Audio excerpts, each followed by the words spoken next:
The other thing I do want to shift to is a idea of calendar and schedule and things of that nature. I mean, one of the things that came out in this list of changes that they made was a slight shift in the transfer windows. So one of the things that held Charlotte back last year from getting a couple deals across the line was the fact that the transfer window ended 2 weeks, I think, before the European one did. So a lot of the people they were targeting were like, I'm going to wait it out for 2 weeks and see if I can get something else across the line. Seems like they shifted it back about 7-ish days, which may give us a benefit there.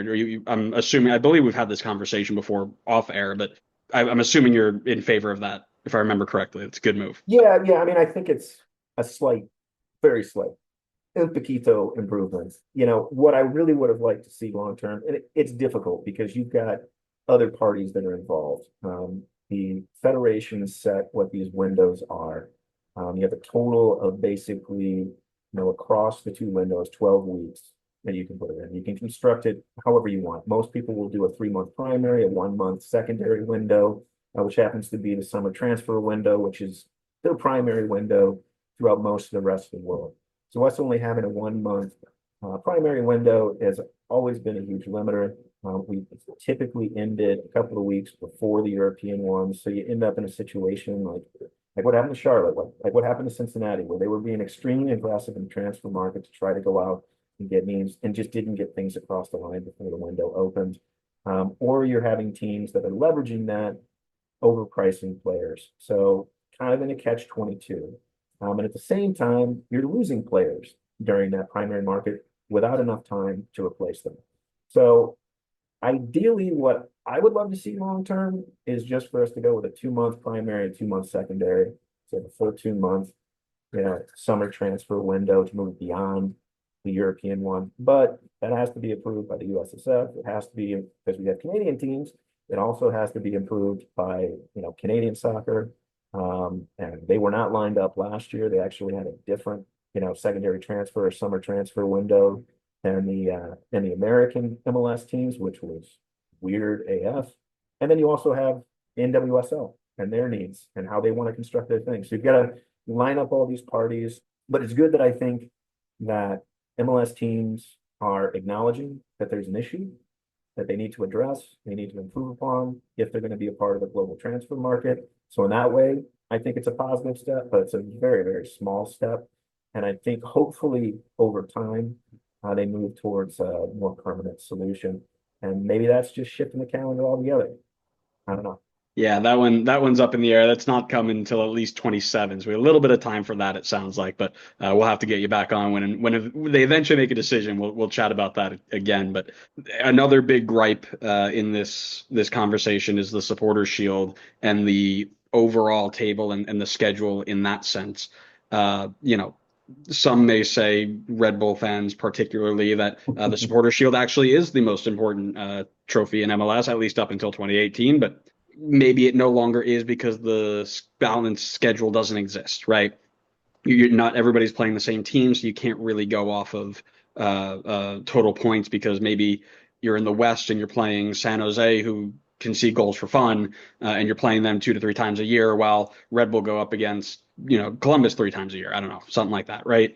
Don Garber's noted that MLS expansion likely won't go past 32 teams, but is there a league realignment you might think at 30 or 32 teams that could benefit in terms of the balanced schedule or in terms of just keeping general fans interested in the total table and the run into the playoffs?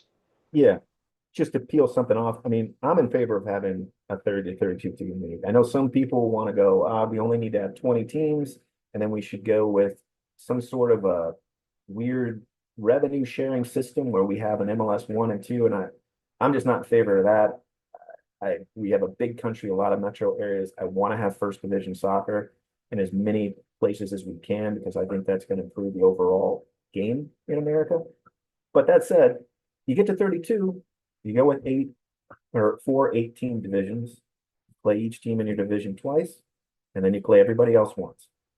That's what I'd like to see. Then at least you're getting where you're having to play everybody once. It's not a balanced schedule. It's not where you're playing everybody home and away, but at least you're not missing Miami when they win the Supporters Shield, or you're not missing, the most dangerous team in the Western Conference when you're in the East. And to me, I kind of think they're probably going to go to 32. There's still some too much buzz around, there's a lot of talk about Indianapolis. There's been talk about Vegas, maybe a little bit about Phoenix, so I think they're probably going to, add two more markets. Hopefully they pause a little bit because I'd still like to see USL be able to stabilize a little bit, get themselves on a solid footing as well. But yeah, I mean, that would be my long-term solution once they go to 32. I think that those division setups have worked pretty well in other American sports, and that would be kind of my thought on it. Yeah, even if you did, 16 and 16, you play everybody in your division or in your conference home and away. I think I like divisions too. I think divisions are very comfortable to American fans, right? They get it from NFL, they get it from NHL now. Like they understand how that works, and I don't think it would put anybody off.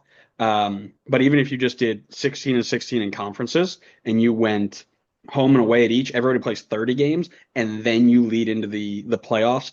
That is almost your League's Cup break right there. Those four-ish, five-ish games that you're missing out, that could be your League's Cup break, right? So now you're not necessarily putting the season off. Now I also enjoy the fact that we're not taking off for League's Cup anymore. That's a completely separate conversation. But if that's something that you're looking to do to release schedule congestion and keep everything involved, U.S. Open Cup as well, another completely separate conversation. But that could be another way to take that away as well. And um, you know, I think that at some point the conferences are either going to have to split completely, or like you mentioned, go into a division setup and then do everybody in your division and then everybody else. I would prefer it almost your way, where you've got everybody playing each other, because then the supporter shield is nice, and it actually has more impact on the Champions League than the playoffs do, which I only recognize now as Red Bull lost in the MLS Cup final and didn't make the Champions League,